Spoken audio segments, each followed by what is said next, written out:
This story is titled, After Inheriting a House from My Biological Parents, My Adoptive Parents Tried to Sell It. They had me forcibly evicted, and now federal authorities are handling the case. Subreddit.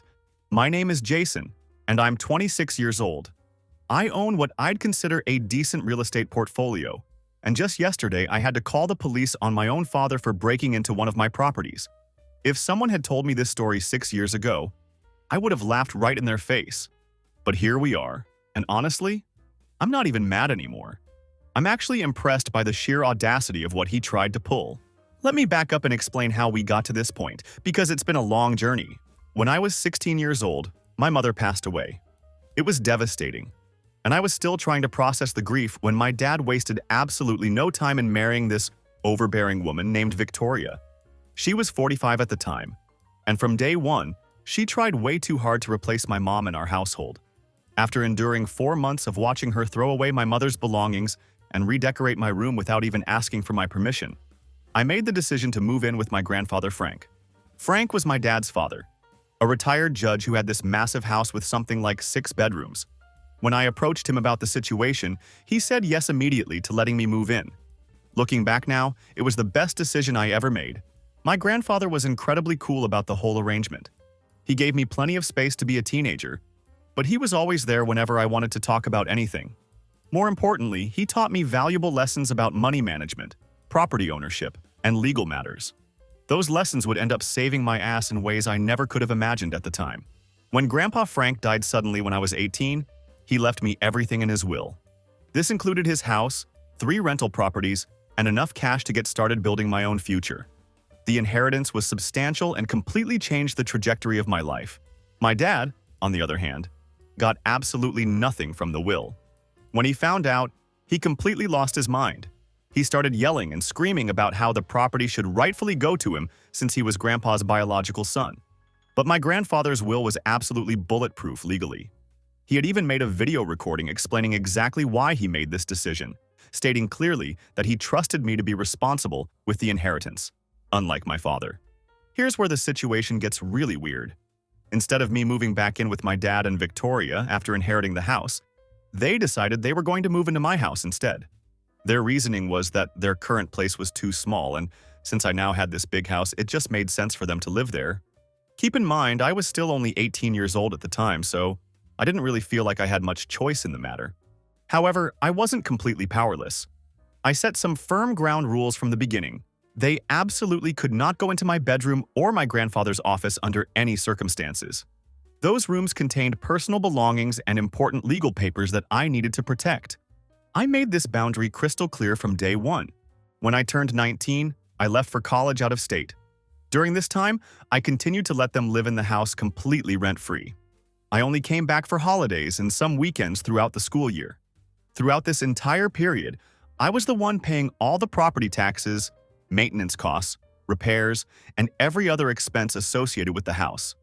I never asked them to contribute even a single penny toward any of these costs. My thinking at the time was that they were at least keeping an eye on the place for me while I was away at school. Instead of blowing through my grandfather's money like a stupid teenager might do, I made the smart decision to use the rental income from the properties I'd inherited to purchase additional real estate. By the time I graduated college at 23, I owned 7 rental units total. After finishing my degree, I got a job back in the same city working as a marketing coordinator at a mid-sized firm. I found myself a decent apartment about 25 minutes away from the inherited house and kept steadily building my property portfolio. By the time I reached 26, I had acquired 10 properties that were generating serious monthly income. This living arrangement with my dad and stepmother worked out perfectly for 7 full years. They got completely free housing in a beautiful home, and I got the peace of mind that came with knowing someone was watching over my first and most important property. Everyone seemed happy with the situation, and I thought this could continue indefinitely. That all changed last month when everything went straight to hell. My dad called me up and dropped this absolute bombshell on me. "You need to clean out your room this weekend. We're giving it to Victoria's daughter Lily." I was standing in one of my rental properties at the time, conducting a routine inspection, when this man had the audacity to give me orders about my own house. I stopped dead in my tracks, completely stunned by what I was hearing. "Who the hell is Lily?" I asked him. I had never even heard this name mentioned before in all the years Victoria had been part of our family. My dad then explained, "She's Victoria's daughter from her first marriage. She's fighting for custody of her kids and needs stable housing. Your room is the biggest one in the house?" I was completely confused by this revelation. Victoria had never once mentioned that she had a daughter during all these years we'd known each other. And now, out of absolutely nowhere, this woman had suddenly appeared in our lives, and they wanted her to live in my house. After 7 years of providing them with completely free housing, they were now demanding that I give away my personal bedroom to some complete stranger. But, as I thought about it more, things started making sense in a disturbing way. This explained why Victoria had treated me like absolute garbage when I was 16 years old. This woman had a daughter that she had completely abandoned and never talked about for 7 entire years. She couldn't even be bothered to mention this girl's existence, let alone maintain any kind of relationship with her own child. No wonder she had no problem throwing away my mother's belongings and trying to erase me from my own house back then. She had already done the exact same thing to her own daughter first. "Are you completely insane?" I responded. "You're guests in my house. You don't get to make decisions about who lives here." That's when my dad's mask came off completely. He started screaming at me about family obligations, how I was being selfish, how Lily really needed this help, and how I was cruel for refusing to help someone in need. Here I was, standing in some random rental property I owned, listening to my father have a complete meltdown because I wouldn't give my bedroom to a woman I had never even met in my life. The manipulation was so obvious it was almost insulting to my intelligence. He was trying to make me the bad guy for protecting my own personal space, while painting himself as the caring family man who was just trying to help someone in dire need. It was classic guilt trip bullshit, and I could see right through it. "Don't touch my room or Grandpa's office," I said clearly, keeping my voice level even though my hands were shaking with anger. "Touch either one and I'll evict you immediately." My dad went absolutely nuclear at this threat. "You can't evict family," he screamed. "We've been living here for 7 years. We have rights." "You have the right to find your own place," I replied calmly. "Don't test me on this." Then he dropped the real bombshell that explained everything. They had sold their old house years ago to pay off debt. They literally had nowhere else to go if I kicked them out. I was absolutely livid when I heard this. "Sounds like you should have thought about that before trying to give away my bedroom," I told him, and then hung up the phone. I sat in my car for 15 minutes after that phone call, my hands still shaking from the anger and adrenaline. Part of me couldn't believe that our relationship had deteriorated to this point. The other part of my brain was already planning my next move and thinking through the legal implications of what I might need to do. That night I barely slept. I kept telling myself that I was doing the right thing, but the guilt was absolutely eating at me. These weren't complete strangers I was dealing with. This was my dad. The same guy who had taught me to ride a bike and came to my basketball games when I was a kid. Was I really about to make my own father homeless over a bedroom dispute? I kept thinking about what people would say when word got out. Family, friends, relatives, everyone who would inevitably ask, "How could you kick out your own dad?" The story would spread through our social circles, and I'd be painted as the ungrateful son who chose money over family. The judgment and criticism felt overwhelming even before it happened. But then I forced myself to remember finding Victoria going through my phone at 3 a.m. when I was 16 years old. I remembered my dad standing there like a statue while she threw away my mother's jewelry without a second thought. I remembered 7 years of paying every single bill while they lived completely free and acted like they owned the place. And on top of all that, I had never even met this Lily person before. She was absolutely nothing to me. Not family, just some random woman that Victoria had abandoned for years and now suddenly wanted to help. Why the hell would I put a complete stranger in my house for someone who couldn't even be bothered to mention her own daughter's existence for 7 years? At that point, I was completely done being a pushover. That same night, Uncle Trevor called me out of nowhere. He's my dad's brother, and I hadn't talked to him in years because of some business falling out they'd had. "Hey kiddo, heard you're having some family drama," he said. "Maybe you should reconsider this eviction thing. Family's supposed to stick together, right?" I could smell the setup through the phone. Uncle Trevor had never called me just to chat, and he'd never cared about family drama before. My dad had obviously gotten to him first, probably crying about his cruel son who was about to make him homeless and painting himself as the victim in all of this. "I'll think about it," I lied, because I wanted to see what other moves they would try to pull. Trevor seemed satisfied with my response. Good. Your dad's been through a lot lately. This custody thing with Lily is really important," he said before hanging up. Immediately after that call, I called my lawyer. We agreed to go to the house early the next morning to serve them with official eviction papers. I wanted everything done legally and by the book, with no surprises and no room for them to claim I hadn't followed proper procedures. The next morning, I drove over to the house with my lawyer to serve the proper eviction papers. I was actually nervous as hell. My palms were sweating, and I kept rehearsing what I would say when I had to look my dad in the face. I pulled into the driveway of my own house and walked up to my own front door. I put my key in the lock, and it didn't work. For a second, I thought I had grabbed the wrong key by mistake. Then reality hit me like a freight train. These absolute morons had changed the locks on my house without telling me. After everything I had done for them over 7 years, they were literally locking me out of my own property. I pounded on the door until my dad finally answered, but he wouldn't actually open it. Instead, he just talked through the wood like some paranoid criminal hiding from the authorities. "I'm not letting you in until you change your mind about Lily," he said from behind the locked door. That's when every single doubt I'd had about this situation completely disappeared. This had absolutely nothing to do with some custody case or helping family members in need. They wanted control, especially my dad. He actually thought he could lock me out of my own house and force me to cave to his demands. And there I was, standing outside with a lawyer beside me, while my own father was refusing to let me into my own property. The cold anger was back, but now it was mixed with complete clarity about what needed to happen next. "You illegally changed locks on property you don't own," I said, my voice deadly calm. "And you're refusing to let the actual owner inside. You just committed about 4 different crimes, genius." "This is my home too, I have rights!" he screamed from behind the door like a maniac. "Your rights ended the second you locked me out of my own house," I replied. "Hope it was worth it." I called the police immediately. My lawyer was already pulling up property records on her phone, building our case and gathering all the documentation we would need. I wasn't shaking anymore. I was ready for war. When the responding officer arrived, he listened carefully while my lawyer showed him all the property records, inheritance documents, and everything else proving that I was the legal owner of the house. The police officer gave my dad a very simple choice: open the door and let me in, or get arrested for criminal trespassing on top of everything else he had already done. My dad finally opened up the door, looking like he had aged 15 years overnight. Victoria was crying hysterically in the background, while this random woman Lily sat in the corner looking uncomfortable as hell about the entire situation. The officer calmly explained that my dad was being evicted for changing locks and refusing the property owner access to his own home. My dad tried every excuse in the book. They had nowhere to go. They had lived there for 7 years. He claimed that Grandpa had verbally promised him the house before he died. "Do you have any documentation of this verbal promise?" the officer asked. There was dead silence from my dad. I almost felt bad watching him realize how incredibly weak his legal position actually was. "Any written agreement about your tenancy here?" the officer continued. More silence from my dad.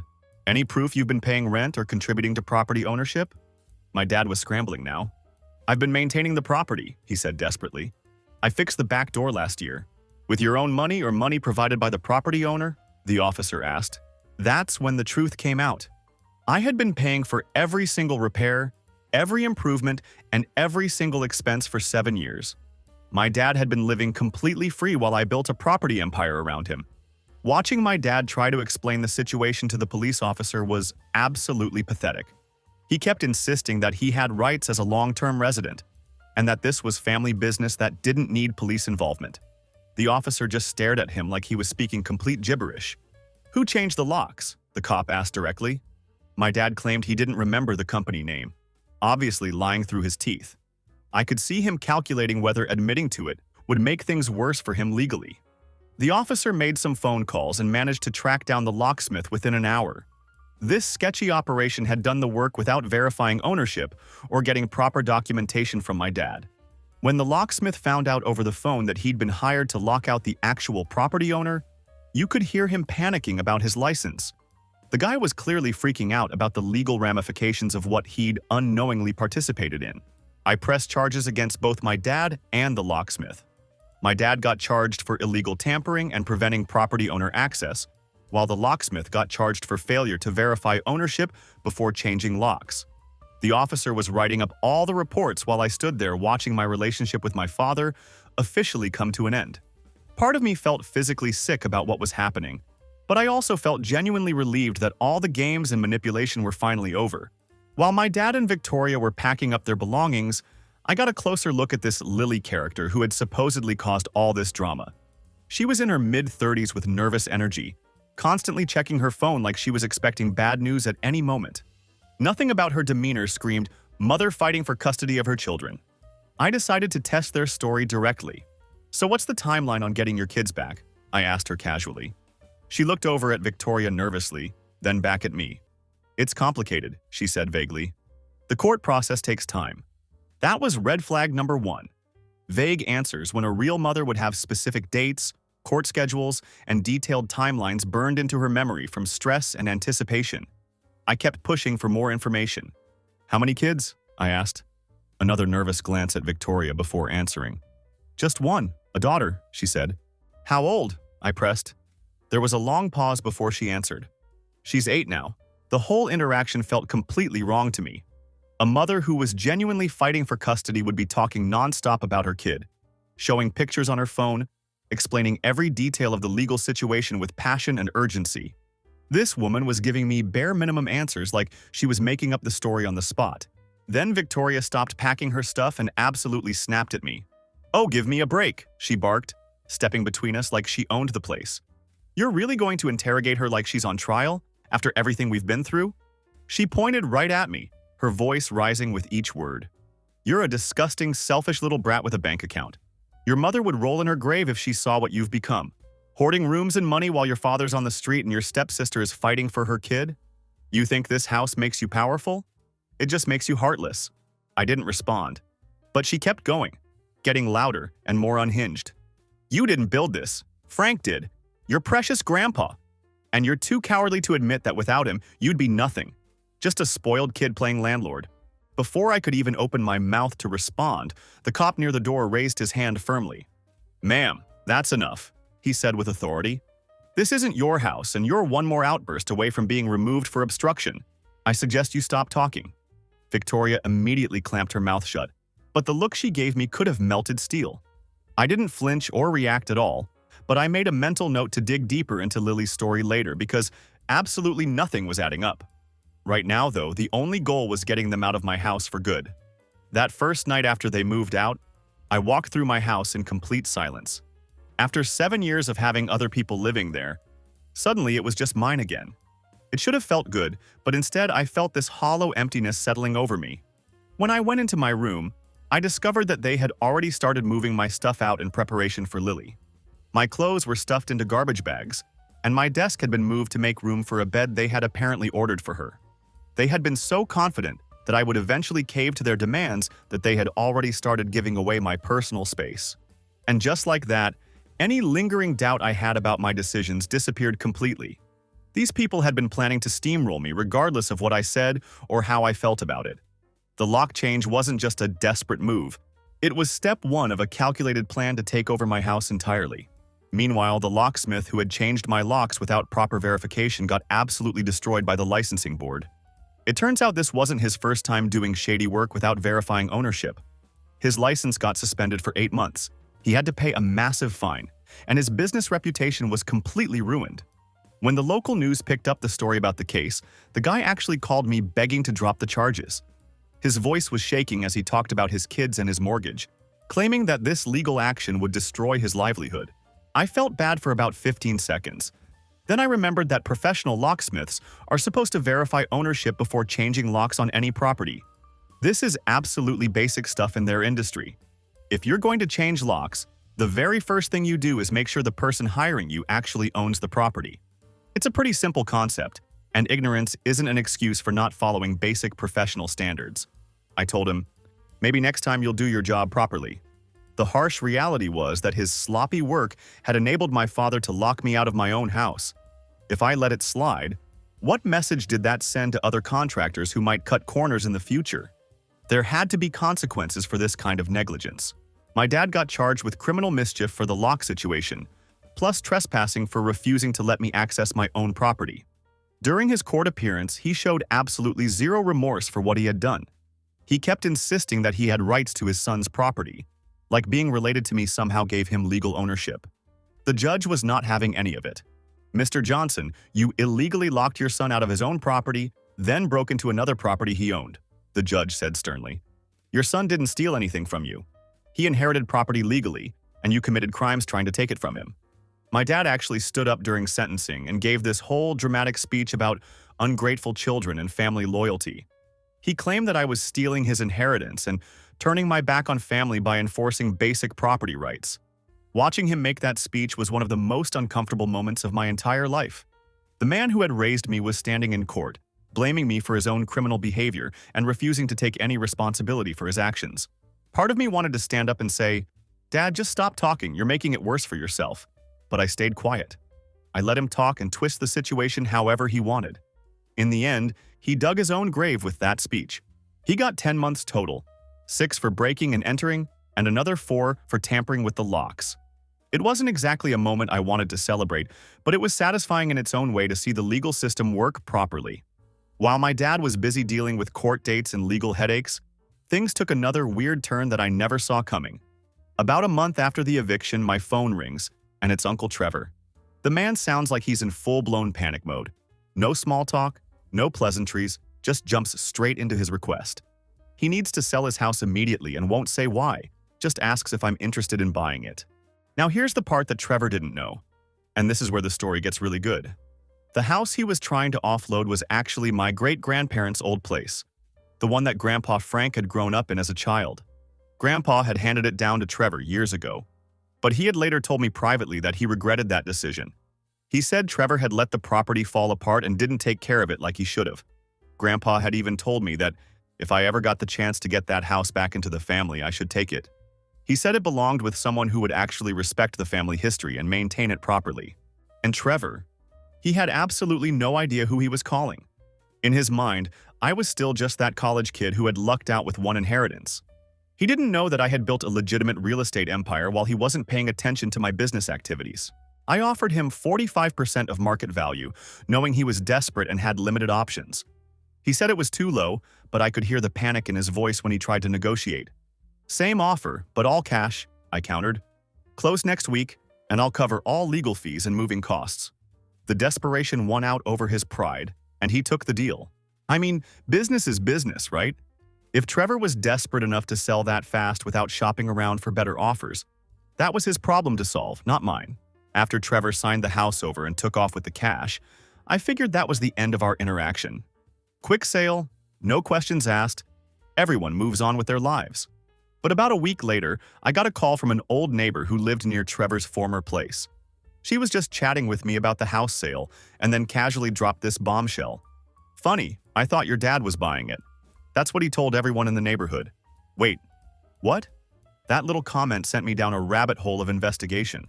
I started putting pieces together and made a couple of quiet calls to mutual acquaintances.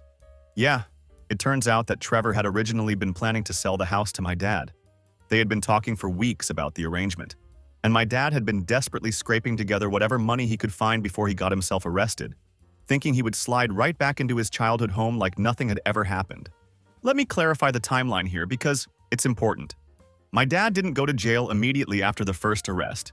He was booked, denied bail initially, and held in county jail for weeks while the court sorted everything out. But before his formal sentencing came down, he managed to scrape together bail money through Trevor, who later sold him out. That's how he got out long enough to try and buy Trevor's place from him. When Trevor told him, "Your son bought it instead," my dad apparently assumed that I had done it for him, like it was some kind of peace offering. This man, who I had just evicted from my property, fully believed that he was automatically entitled to live in any property I owned simply because he was my father. Being related to me somehow equaled lifetime access to free real estate in his mind. Without even realizing it, I had completely blown up his plan B. The house he was banking on as his safety net was gone, snapped up by the one person he never saw coming: me.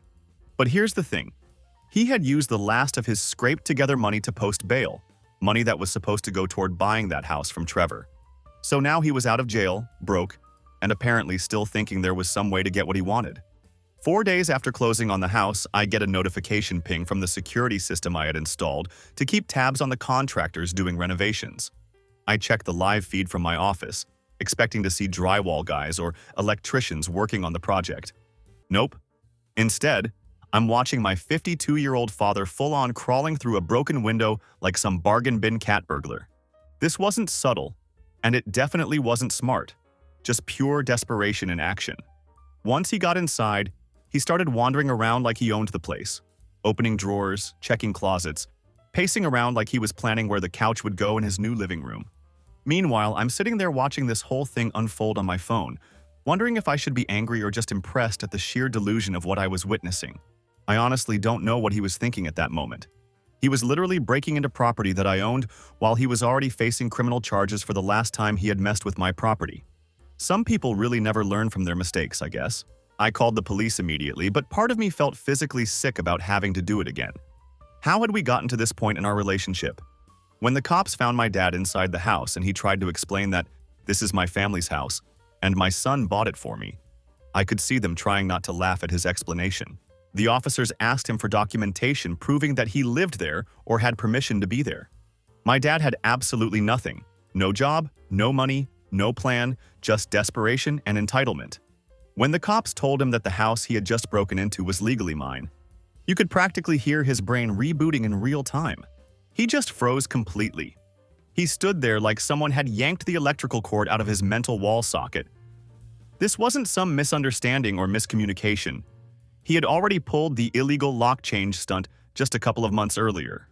So when they booked him this time, the judge took one look at his file and said, "Nope, no bail this time. 2 similar stunts in 3 months." That was enough for the court to decide that he was either too reckless to be trusted on the streets or just straight up dangerous to me and my property.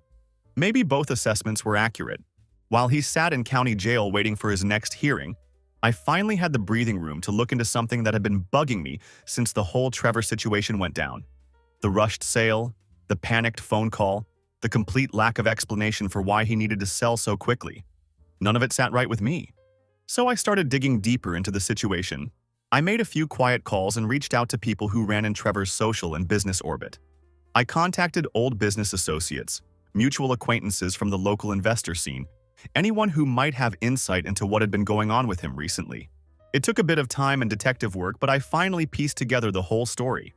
Turns out Uncle Trevor had been in way over his head financially. He had borrowed big money, like 6-figure big, from a couple of shady business partners for some real estate flip project that had flopped spectacularly. This wasn't just a bad deal or poor market timing. It was a full-on financial faceplant, the kind that leaves scorched earth behind and destroys relationships.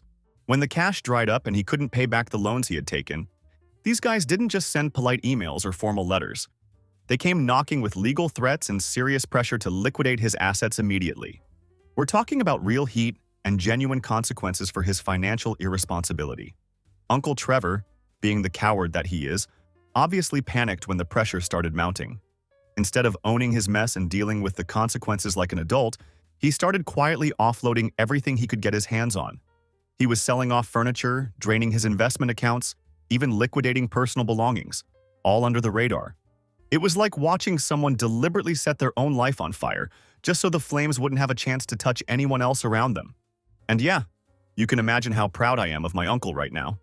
My offer on the house, that was his escape pod. He just needed one last lump sum of cash to disappear from the situation entirely. I wouldn't be surprised if the guy had his bags packed the morning we closed on the deal. Look, I actually felt a little used when I found all this out. No one likes being treated like a chess piece in someone else's game. But let's be real here. I still walked away with that property for 45% under market value. I wasn't exactly crying myself to sleep over the transaction. Trevor might have pulled a fast one on me by not explaining his desperation, but he only needed to sell in the first place because he had completely tanked his own life through poor decisions. That part wasn't on me at all. And just to be clear, I didn't actively lie for him or help cover his tracks. But I may have casually mentioned to a few mutual acquaintances what direction he seemed to be heading when he left town. If you're going to burn your bridges with dangerous business partners and then try to ghost your way out of the consequences, don't expect family members to help hide the smoke. That's not how I operate in business or personal relationships. After all that drama, I figured I'd seen the last of the chaos for a while. I just wanted to focus on stabilizing the new property, tightening up leases on my other rentals, and getting back to the business of building my portfolio. But life doesn't work like that, does it? It never just hands you one mess at a time to deal with.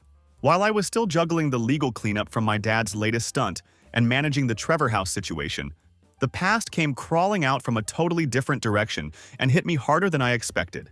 During my dad's court proceedings, I finally got the real truth about Lily from an unexpected source. Victoria approached me outside the courthouse looking like absolute hell, desperate, exhausted, and completely defeated. "Please," she said, grabbing my arm with shaky hands. "Can we talk? There's stuff you don't know about Lily." We sat in my car while Victoria completely fell apart in front of me. Turns out the whole custody battle story was complete fiction from start to finish. Lily didn't have any kids to fight for in court. She had lost custody of her one daughter years ago for neglect and substance abuse issues. The court case wasn't about getting custody back. It was about the state trying to permanently terminate her parental rights. Lily was fighting just to keep even supervised visitation rights, not to get her daughter back and create a stable home. Victoria had made up the entire sob story to manipulate me into giving Lily free housing. They figured that if I thought some poor mother was fighting to reunite with her children, I'd be more likely to open my heart and my home to help out. It was classic emotional manipulation, using fake kids as props to pull at my heartstrings. The betrayal cut deep. It wasn't just that they had lied to me. It was that they had used the idea of a mother losing her children to manipulate me. That's some genuinely sociopathic level scheming right there. "Why didn't you just tell me the truth?" I asked Victoria. "Maybe I would have helped if you'd been honest with me from the beginning." Victoria just stared at her hands and said quietly, "Would you have really?" "Honestly, probably not. But at least I would have respected them for being straight with me instead of playing elaborate manipulation games." Victoria then begged me to let them move into one of my rental properties once my dad gets out of jail. She promised they would pay rent this time, be model tenants, and never cause problems again. I told her that all my units had paying tenants with signed leases, which was a complete lie. She then asked if I could help them financially with a deposit somewhere else. I walked away without saying another word to her. Word of my dad's legal troubles spread through our extended family like wildfire. Suddenly, I'm getting phone calls from relatives I barely knew, all with strong opinions about how I had destroyed the family and abandoned my father in his time of need. There's Aunt Patricia, who I hadn't talked to since I was 13 years old, calling to lecture me about forgiveness and Christian values. "Family forgives, honey," she said in that condescending tone. "This is what Satan wants. Families torn apart by pride and money."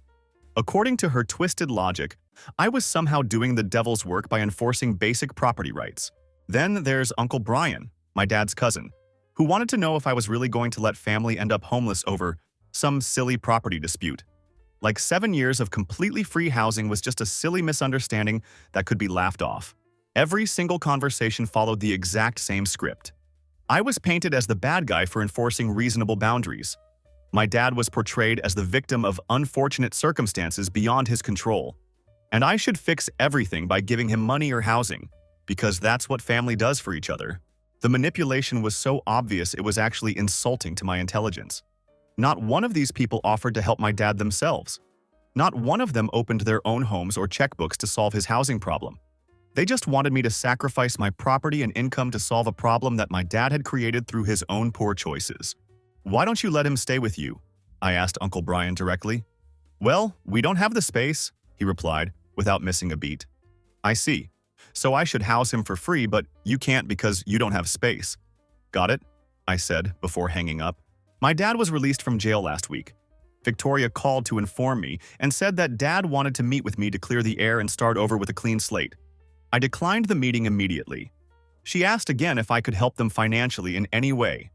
I told her that 7 years of completely free housing was all the help they were ever getting from me. It's a good thing I didn't wait around or give them the benefit of the doubt, because after Victoria called, I filed a restraining order against my dad. It turned out to be the smartest move I could have made, because 3 days after his release from jail, he showed up at my workplace. He stormed into the reception area, screaming about ungrateful children and stolen inheritance, demanding to talk to me man to settle this once and for all. My assistant was absolutely terrified by his behavior. Clients were staring in shock, and security was scrambling to respond to the disruption. "Where is he? Where's my son?" he was yelling. "I raised him better than this." My dad was completely unhinged, waving his arms around and pointing at random people like they were conspirators in some grand plot against him. Security called the police while my dad continued his public meltdown. He was yelling about how I had stolen his home and destroyed his life with my selfishness. When the cops arrived to arrest him for violating the restraining order, watching my father get handcuffed in my office lobby was one of the most humiliating experiences of my entire life. Everyone was staring at the spectacle, my phone was ringing with panicked calls from employees, and I had to explain to confused clients why my own dad was being arrested in our building. The restraining order now keeps him 600 feet away from me, all my properties, and my workplace. He's also prohibited from contacting any of my tenants or business associates. I changed my phone number completely and gave all my tenants his photo with strict instructions not to let him near any of my buildings under any circumstances. I also created an LLC for all my real estate holdings, which provides extra legal protection in case my dad tries any future schemes to get at my properties. Some nights I lie awake thinking about everything that's happened over the past few months. The rational part of my brain knows that I did the right thing. I protected my property, enforced reasonable boundaries, held people accountable for their actions, and refused to be manipulated into giving away what I had worked hard to build. The hardest part is explaining the situation to people when it comes up in conversation. When someone asks about my family and I say, "My dad's in jail for breaking into my property," the looks I get are absolutely brutal. It's like I'm some heartless monster who destroyed his own father over money and property disputes. But then I force myself to remember finding my stuff packed in garbage bags, ready to be thrown out so some stranger could have my room. I remember 7 years of paying every single bill while they acted like they owned the place. I remember being locked out of my own house because I wouldn't cave to their unreasonable demands. The guilt fades pretty quickly when I focus on the actual facts instead of getting caught up in the emotions. While my dad was dealing with the legal consequences of his actions, I closed on my 11th property last month. It's a duplex in an up-and-coming neighborhood that should double in value over the next 6 years based on the development patterns I've been tracking. Every month when I collect rent and review my portfolio performance, I think about how different things could have been if I had given in to my dad's demands. Where would I be now? Probably fighting for space in my own house while supporting 3 adults who contributed absolutely nothing to the household expenses. The rental income from all my properties combined is more than most people make at their regular full-time jobs. At 26 years old, I have complete financial freedom because I made hard choices and stuck to my boundaries when people tried to cross them. I know that Grandpa Frank would be proud of what I've accomplished. He taught me that property ownership comes with responsibilities, but also with rights that need to be protected. He didn't tolerate people who thought they were entitled to other people's property, and neither do I. When I was cleaning out Grandpa's office after the eviction, something I'd never had the chance to do properly while Dad and Victoria were living there, I found some old documents in a locked drawer. Among them was a letter from Grandpa to his lawyer, written just a few months before he died.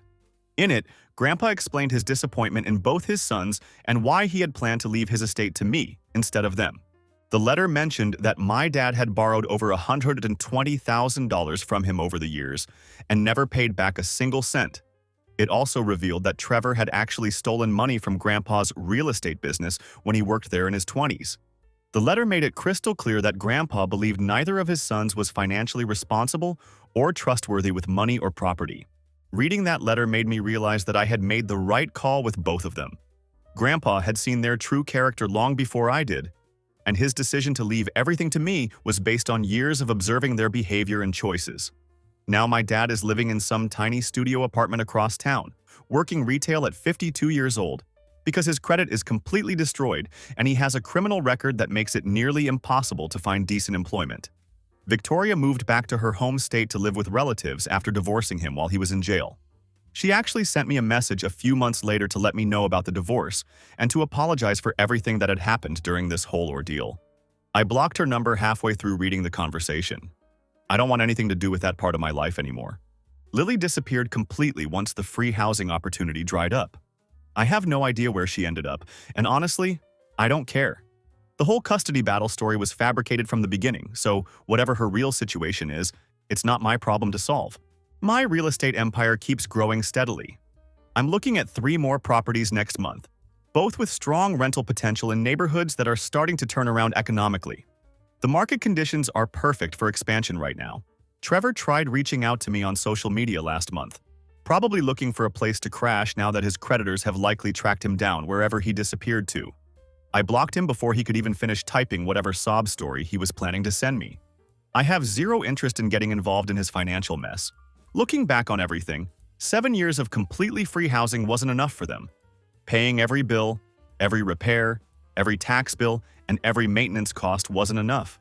They wanted to give away my personal space to a woman who was lying about a custody battle, and then tried to lock me out when I refused to go along with their scheme. Every boundary I enforced, every legal document I filed, every hard choice I made, it was all worth it to get where I am now. I have complete independence, financial security, and the peace of mind that comes from knowing nobody can manipulate me into giving away what I've earned through hard work and smart decisions. The friends who called me heartless for standing up to my family, they're still working paycheck to paycheck while I'm building generational wealth that will last for decades. Even some of my closest friends said I should forgive and forget what happened, but none of them offered to house my dad themselves when push came to shove. This holiday season, my girlfriend and I are hosting Thanksgiving at my house. We invited a few close friends who actually supported me through this mess and understood why I had to make the choices I did. It's the first holiday in years that I'm actually looking forward to celebrating. No drama, no unreasonable demands, no unwelcome guests trying to take advantage of my generosity. Just people who respect and genuinely care about each other. So let me ask you this. Guess which one of us just bought his 11th rental property, and which one is working retail with a criminal record? The moral of this story is basically this. Don't mess with people's boundaries. Don't lie about custody cases to gain sympathy. Don't illegally change locks on property you don't own. And definitely don't assume that family relationships give you the right to walk all over someone who's been supporting you for years. Game over. I won.